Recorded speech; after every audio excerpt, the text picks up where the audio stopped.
ಆಡಿಸಿದಾತ ಬೇಸರ ಮೂಡಿ ಮನುಷ್ಯ ಕುಗ್ಗಬಾರ್ದು ಮತ್ತೆ ಹಿಗ್ಗಬಾರ್ದು ಅನ್ನೋದನ್ನ ತೋರ್ಪಡಿಸೋದಕ್ಕೆ ಅಂತಾನೆ ಆಡಿಸಿದಾತ ಬೇಸರ ಮೂಡಿ ಆಟ ಮುಗಿಸಿದ ಬಾಲ್ಯ, ಯೌವನ, ಗೃಹಸ್ಥ ಮತ್ತು ವೃದ್ಧಾಪ್ಯ ಎಲ್ಲ ಸಂದರ್ಭಗಳಿಗೆ ಅನ್ವಯ ಆಗುವಂತ ಗೀತೆಗಳು ಡಾಕ್ಟರ್ ರಾಜ್ಕುಮಾರ್ ಅವ್ರ ಸಿನಿಮಾಗಳಲ್ಲಿ ಮಾತ್ರ ನಾವು ಕಾಣ್ಲಿಕ್ಕೆ ಸಾಧ್ಯ.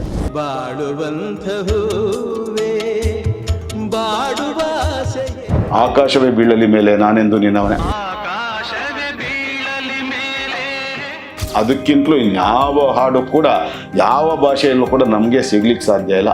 ಆ ಜನರಿಗೆ ಆ ಉತ್ಸಾಹವನ್ನು ತುಂಬುವಂಥದ್ದಕ್ಕೇನೆ ಇರುವಂತ ಒಂದು ಹಾಡು ಆಗದು ಎಂದು ಕೈಗಟ್ಟಿ ಕುಳಿತರೆ ಸಾಗದು ಕೆಲಸವು ಮುಂದೆ. ಸ್ನೇಹದ ಮಹತ್ವವನ್ನ ಜಗತ್ತಿಗೆ ತಿಳಿಸುವಂತ ಸಂದರ್ಭ ಬಂದಾಗ ಮರೆಯದಿರು ಸ್ನೇಹ,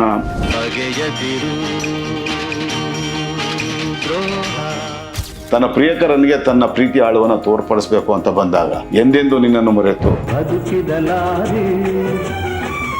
ಆ ಹಾಡಿಗಿಂತಲೂ ಇನ್ನೊಂದು ಹಾಡಿಲ್ಲ. ಪ್ರತಿಯೊಂದು ಸಂದರ್ಭಕ್ಕೆ ಸೂಕ್ತವಾದಂಥ ಅನ್ವಯ ಆಗುವಂಥ ಗೀತೆಗಳನ್ನು ಡಾಕ್ಟರ್ ರಾಜ್ಕುಮಾರ್ ಅವರ ಚಲನಚಿತ್ರಗಳಲ್ಲಿ ಮಾತ್ರ ಕಾಣ್ಬೋದಾಗಿದೆ. ಇವತ್ತಿನ ಮತ್ತೊಂದು ಎಪಿಸೋಡ್ಗೆ ನಿಮ್ಮೆಲ್ಲರಿಗೂ ಕೂಡ ಸ್ವಾಗತ. ಇಂತಹ ಎಪಿಸೋಡ್ ಅಥವಾ ಇಂತಹ ಸಂಚಿಕೆಯನ್ನ ಯಾರಿಂದಲೂ ಕೂಡ ನಿರೀಕ್ಷೆ ಮಾಡೋದಕ್ಕೆ ಆಗುದಿಲ್ಲ.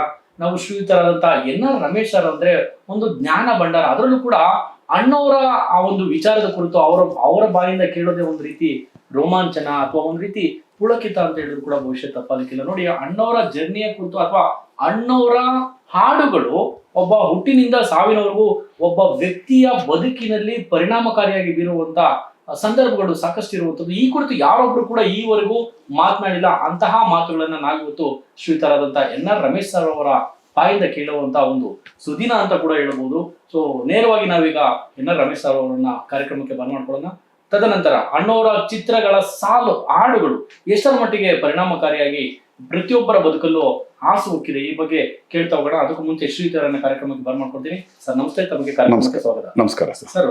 ಮೊದಲಿಗೆ ಅಣ್ಣವರ ಆ ಒಂದು ಹಾಡುಗಳು ಎಷ್ಟು ಮನುಷ್ಯನ ಹುಟ್ಟಿನಿಂದ ಸಾವಿನವರೆಗೂ ಪರಿಣಾಮ ಬೀರಿದೆ ಅಂದ್ರೆ ಸೊ ಅದನ್ನ ಹೇಳಲಿಕ್ಕೆ ಸಾಧ್ಯ ಇಲ್ಲ ಸರ್. ಅದು ತಮ್ಮ ಬಾಯಿಂದ ಕೇಳೋದೇ ಒಂದು ಸೌಭಾಗ್ಯ ಅಂತ ಅನ್ಸುತ್ತೆ. ನಮ್ಮ ವೀಕ್ಷಕರಿಗೆ ತಿಳಿಸ್ಕೊಡಿ. ಖಂಡಿತವಾಗ್ಲೂ ಒಳ್ಳೆ ವಿಷಯವನ್ನ ಇವತ್ತು ನಾವು ಕನ್ನಡಿಗರಿಗೆ ತಿಳಿಸಕ್ ಹೊರಟಿದ್ದೀವಿ.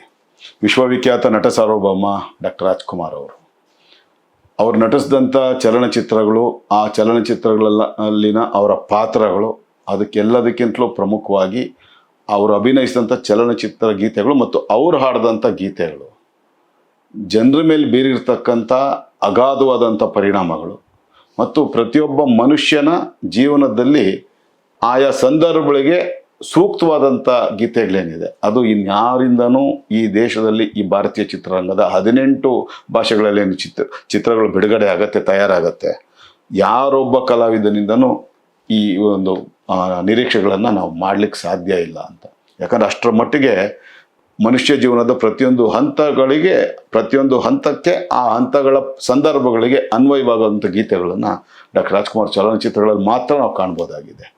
ಅದು ಡಾಕ್ಟರ್ ರಾಜ್ಕುಮಾರ್ ಅವರು ನಟಿಸಿದಂಥ ಚಲನಚಿತ್ರಗಳು ಮತ್ತು ಆ ಚಲನಚಿತ್ರಗಳ ಗೀತೆಗಳು ಜನರ ಮೇಲೆ ಬೀರಿದಂಥ ಪರಿಣಾಮಗಳು, ಅವರು ಕಲಿಸಿದ ಜೀವನದ ಪಾಠಗಳು, ಕನ್ನಡಿಗರ ಮನಸ್ಸಿನಲ್ಲಿ ಬಿತ್ತದಂಥ ಜೀವನದ ಮೌಲ್ಯಗಳು, ಅವರು ನೀಡಿದಂಥ ಸಾಮಾಜಿಕ ಸಂದೇಶಗಳು, ಹಾಗೆ ಅವರ ಸಿನಿಮಾಗಳು ಮತ್ತು ಪಾತ್ರಗಳು, ಗೀತೆಗಳು ತಂದಂಥ ಸಾಮಾಜಿಕ ಪರಿವರ್ತನೆಗಳು, ಹಾಗೆ ಆ ಸಾಮಾಜಿಕ ಪಿಡುಗುಗಳ ವಿರುದ್ಧ ಧ್ವನಿ ಎತ್ತೋದ್ರ ಮೂಲಕ ಅದಕ್ಕೆ ಪ್ರಾರಂಭವನ್ನು ಹಾಕಿಕೊಟ್ಟಂಥ ಜನಾಂದೋಲನಗಳು, ಅದೆಲ್ಲದಕ್ಕಿಂತಲೂ ಬದುಕಿನ ದಿಕ್ಕುಗಳನ್ನೇ ಬದಲಿಸಿದಂಥ ಗಳಿಗೆಗಳೇನಿದೆ, ಇದು ಡಾಕ್ಟರ್ ರಾಜ್ಕುಮಾರ್ ಅವರ ಚಿತ್ರಗಳು, ಪಾತ್ರಗಳು ಮತ್ತು ಗೀತೆಗಳಿಂದ ಮಾತ್ರ ನಾವು ಕಾಣ್ಲಿಕ್ಕೆ ಸಾಧ್ಯ. ಅಂತಹ ಸುಯೋಗ ಕನ್ನಡಿಗರದ್ದು ಅಂತ ಹೇಳ್ಕೊಳ್ಳೋಕ್ಕೆ ಒಬ್ಬ ಕನ್ನಡಿಗನಾಗಿ ನನಗೆ ಭಾಳ ಹೆಮ್ಮೆ ಆಗುತ್ತೆ.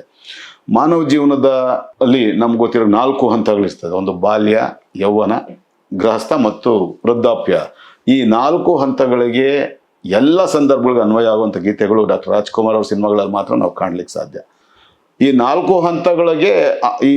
ಹಂತಗಳು ಹೇಗಿರುತ್ತೆ ಅನ್ನೋದನ್ನ ಒಂದೇ ಒಂದು ಗೀತೆಯಲ್ಲಿ ಅವ್ರು ತೋರಿಸ್ಬಿಟ್ಟಿದ್ದಾರೆ. ಅದು ಬಂಗಾರದ ಮನುಷ್ಯದ ನಗು ನಗುತ್ತಾ ನಲಿ. ಅದರಲ್ಲಿ ಬಾಲ್ಯನೂ ಬರುತ್ತೆ, ಯೌವನನೂ ಬರುತ್ತೆ, ಗೃಹಸ್ಥನೂ ಬರುತ್ತೆ, ವೃದ್ಧಾಪ್ಯನೂ ಬರುತ್ತೆ. ನಗು ನಗುತ್ತಾ ನಲಿ ನಲಿ ಏನೇ ಆಗಲಿ ಆ ಒಂದು ಹಾಡು ಸುಮಾರು 6.5 ನಿಮಿಷದ ಆ ಹಾಡನ್ನು ಕೇಳಿದ್ರೆ ಒಬ್ಬ ಮನುಷ್ಯ ಜೀವನದಲ್ಲಿ ಏನೇನು ಆಗ್ತಾನೆ, ಯಾವ್ಯಾವ ರೀತಿ ಇರುತ್ತೆ ಅನ್ನೋದನ್ನು ನಾವು ಕಾಣ್ಬೋದಾಗಿದೆ. ಅದನ್ನು ಹೊರತುಪಡಿಸಿದ್ರೆ ಈ ಎಲ್ಲ 4 ಹಂತಗಳಿಗೆ ಸಂಬಂಧಪಟ್ಟ ಹಾಗೆ ನಾವು ಪ್ರತ್ಯೇಕವಾಗಿ ನೋಡೋದಾದ್ರೆ, ಒಂದು ಬಾಲ್ಯಾವಸ್ಥೆಗೆ ಅಂತ ನೋಡಿದಾಗ ಬಾಲ್ಯಕ್ಕೆ ಸೂಕ್ತವಾದಂಥ ಹಾಡುಗಳು ಅಂತ ಅಂದ್ರೆ, ಒಂದು ಕಸ್ತೂರಿ ನಿವಾಸ ಸಿನಿಮಾದ ಆಡೋಣ ನಾನು ನೀನು ಅಂತ ಹೇಳಿ ಹಾಡೇನಿದೆ, ಆಡೋಣ ನೀನು ನಾನು ಎನ್ನ ಆಸೆ, ಆ ಹಾಡು ಅದ್ಭುತವಾದಂಥ ಹಾಡಾಗತ್ತೆ. ಹಾಗೆ ನಾಂದಿ ಸಿನಿಮಾದ ಹಾಡೊಂದು ಹಾಡುವೆ ನೀ ಕೇಳು ಮಗುವೆ ಅಂತ ಹಾಡಿದೆಯಲ್ಲ, ಇದು ಬಾಲ್ಯಾವಸ್ಥೆಗೆ ಸೂಕ್ತವಾದಂಥ ಹಾಡುಗಳಾದ್ರೆ, ಹಾಡೊಂದ ಹಾಡುವೆ ನೀ ಕೇಳು ಮಗುವೆ, ಯೌವನಾವಸ್ಥೆಗೆ ಬಂದಂಥ ಒಬ್ಬ ಯುವಕ, ಒಬ್ಬ ಪ್ರೇಮಿ ತನ್ನ ಪ್ರೇಯಸಿಯನ್ನ ಮೊದಲ ಬಾರಿಗೆ ಭೇಟಿ ಮಾಡೋಕ್ಕೆ ಹೋಗುವಂಥ ಸಂದರ್ಭ, ಆ ಸಂದರ್ಭದಲ್ಲಿ ಅವನೇನು ಪುಳುಕಗೊಂಡಿರ್ತಾನೆ, ರೋಮಾಂಚನಗೊಂಡಿರ್ತಾನೆ, ಅದನ್ನ ಹೇಳ್ಕೊಳ್ಳುವಂಥ ಆ ಒಂದು ಸಂದರ್ಭ ಬಂದಾಗ, 2 ಕನಸು ಸಿನಿಮಾದ ಎಂದು ನಿನ್ನ ನೋಡುವೆ ಎಂದು ನಿನ್ನ ಸೇರುವೆ ಹಾಡಿದೆಯಲ್ಲ, ಅದಕ್ಕಿಂತಲೂ ಇನ್ನೊಂದು ಹಾಡು ಇರ್ಲಿಕ್ಕೆ ಸಾಧ್ಯ ಇಲ್ಲ. ಎಂದು ನಿನ್ನ ನೋಡುವೆ ಎಂದು ನಿನ್ನ ಸೇರುವೆ ನಿಜ ಹೇಳಲೇನು, ತನ್ನ ಪ್ರೀತಿಯ ಆಳವನ್ನ ಪ್ರೇಯಸಿಗೆ ತೋರ್ಪಡಿಸ್ಬೇಕು ಅನ್ನೋ ಸಂದರ್ಭ ಬಂದಾಗ, ಅದೇ ರೀತಿ ಪ್ರೇಯಸಿ ತನ್ನ ಪ್ರಿಯಕರನಿಗೆ ತನ್ನ ಪ್ರೀತಿಯ ಆಳವನ್ನ ತೋರ್ಪಡಿಸ್ಬೇಕು ಅಂತ ಬಂದಾಗ, ಎಂದೆಂದು ನಿನ್ನನ್ನು ಮರೆತು ನಾನಿರಲಾರೆ, ಎಂದೆಂದೂ ನಿನ್ನನ್ನು ಮರೆತು ಬದುಕಿದಲಾರೆ. ಒಂದು ಇವರ ಪ್ರೀತಿ ಒಂದು ಹಂತಕ್ಕೆ ತಲುಪಿ ಅವರು ಮದುವೆ ಆಗಲೇಬೇಕು ಅನ್ನೋ ಸನ್ನಿವೇಶ ಬಂದಂಥ ಸಂದರ್ಭದಲ್ಲಿ, ತಾನು ಪ್ರೀತಿಸಿದಂಥ ಯುವತಿ ಪ್ರೇಯಸಿ ತನ್ನ ಹೆತ್ತವರನ್ನ ಬಿಟ್ಟು ತನ್ನನ್ನು ನಂಬಿ ತವ್ರ ಮನೆಯಿಂದ ಕಾಲು ಆಚೆ ಇಟ್ಟು ಇವ್ ನಂಬಿ ಬಂದಂಥ ಸಂದರ್ಭದಲ್ಲಿ ಆಕೆಗೆ ಕೊಡುವಂಥ ವಾಗ್ದಾನ ಏನಿದೆ, ಅದಕ್ಕೆ ಆಕಾಶವೇ ಬೀಳಲಿ ಮೇಲೆ ನಾನೆಂದು ನಿನ್ನವನೇ, ಅದಕ್ಕಿಂತಲೂ ಇನ್ಯಾವ ಹಾಡು ಕೂಡ ಯಾವ ಭಾಷೆಯಲ್ಲೂ ಕೂಡ ನಮಗೆ ಸಿಗ್ಲಿಕ್ಕೆ ಸಾಧ್ಯ ಇಲ್ಲ ಅಂತ ಒಂದು ಅದ್ಭುತವಾದಂಥ ಒಂದು ಹಾಡು ಅಂತ ನಾನು ಹೇಳಕ್ಕೆ ಇಷ್ಟಪಡ್ತೀನಿ. ಆಕಾಶವೇ ಬೀಳಲಿ ಮೇಲೆ ನಾನೆಂದು ನಿನ್ನವನು. ಹಾಗೆ ಆ ಪ್ರೇಯಸಿಯ ಅಂದ ಚಂದಗಳೇನಿರುತ್ತೆ ಅದನ್ನು ವರ್ಣನೆ ಮಾಡಬೇಕು ಅಂತಂದರೆ, ನಮಗೆ ಸ್ವಯಂವರ ಚಿತ್ರದ ಸಂಪೂರ್ಣವಾಗಿ ಉಪಮಾಲಂಕಾರದಿಂದನೇ ರಚಿಸಲ್ಪಟ್ಟಿರ್ತಕ್ಕಂಥ ನಿನ್ನ ಕಣ್ಣ ಕನ್ನಡಿಯಲ್ಲಿ ಕಂಡೆ ನನ್ನ ರೂಪ, ಆ ಹಾಡು ನಿನ್ನ ಕಣ್ಣ ಕನ್ನಡಿಯಲ್ಲಿ ಕಂಡೆ ನನ್ನ ರೂಪ.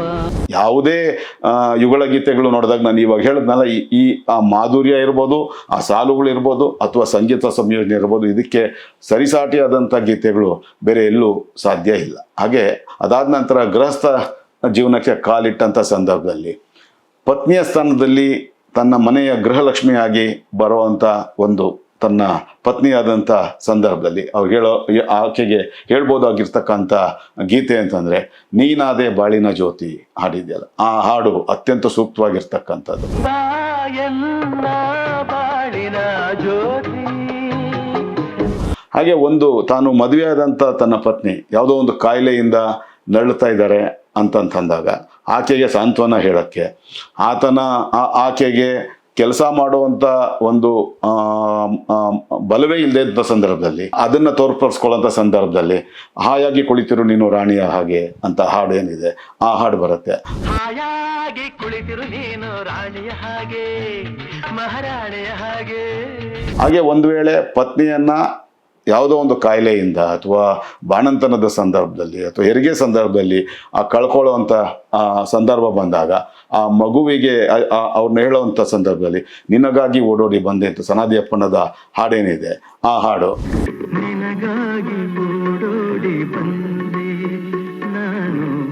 ಹಾಗೆ ಅದಾದ ನಂತರ ತಾಯಿಯನ್ನ ಕಳ್ಕೊಂಡಂಥ ಮಗುವಿಗೆ ತನ್ನ ಆ ಜೀವನದ ಉತ್ಸಾಹವನ್ನ ತುಂಬುವಂಥ ಸಂದರ್ಭ ಅಂತ ಬಂದಾಗ ನಾನೇ ತಾಯಿ ನಾನೇ ತಂದೆ ನಿನ್ನ ಪಾಲಿಗೆ, ಆ ಸನಾದಿ ಅಪ್ಪಣ್ಣದ ಆ ಹಾಡೇನಿದೆ ಅದು ಹಾಡ ಜೊತೆಗೆ ನಾನೇ ತಾಯಿ ನಾನೇ ತಂದೆ ನಿನ್ನ ಪಾಲಿಗೆ. ಆಮೇಲೆ ತಾನು ಅಂದುಕೊಂಡ ರೀತಿಯಲ್ಲಿ ಜೀವನ ನಿರ್ವಹಣೆ ಕಷ್ಟ ಸಾಧ್ಯ ಅನ್ನೋ ಸಂದರ್ಭ ಬಂದಂಥ ಸಂದರ್ಭದಲ್ಲಿ ತಾನು ಅನ್ಕೊಂಡಂಗೆ ಆಗಿಲ್ಲ, ತಾನು ಗೃಹಸ್ಥ ಜೀವನ ಏನೇನೋ ಛಿದ್ರವಾಗೋಯ್ತು ಅಂಥ ಸಂದರ್ಭ ಅಂತ ಬಂದಾಗ ಸಹಜವಾಗಿ ಬಹಳಷ್ಟು ಜನರ ಜೀವನದಲ್ಲಿ ಇದು ನಡೆಯುತ್ತೆ. ಆಗ ನಾವಿಕನಾರೋ ನಡೆಸುವನೆಲ್ಲೋ, ನಾವಿಕನಾರೋ ನಡೆಸುವನೆಲ್ಲೋ ಸಾಗಿದೆ ಜೀವ. ಕುಲಗೌರವ ಚಿತ್ರದ ಗೀತೆ ಅದ್ಭುತವಾದಂಥ ಗೀತೆ ಅಂತ ನಾನು ಹೇಳಕ್ಕೆ ಇಷ್ಟಪಡ್ತೀನಿ.